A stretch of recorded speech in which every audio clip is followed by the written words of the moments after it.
Qu'est-ce que vous répondez? Mais justement, c'est intéressant. Parce qu'on parle d'un retraité qui gagne 1300 ou 1400 euros par mois, je ne sais plus, et qui considère qu'il va perdre de l'argent avec les réformes que nous allons conduire. Alors que c'est l'inverse.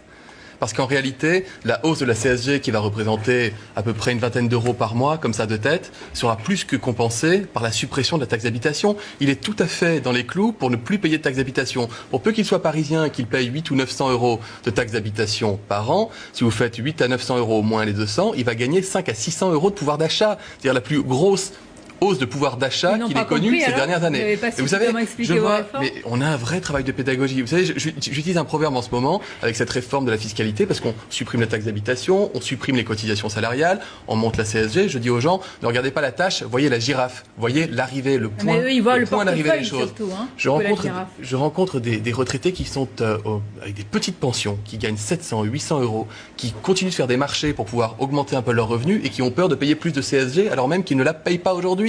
Ils ne la payeront pas plus demain. Et quand ils sont au minimum vieillesse, comme c'est le cas pour les gens que je rencontre, on va augmenter le minimum vieillesse de 100 euros par mois, ce qui est la plus grosse augmentation depuis que le minimum vieillesse existe. Donc il y a, en définitive, et les chiffres sont têtus et ils sont incontestables, si vous appliquez la totalité de la réforme, la girafe et pas la tâche, vous arrivez à 80% des retraités de ce pays qui vont augmenter leur pouvoir d'achat. Et cette personne, dans le reportage, fait pleinement partie de cela.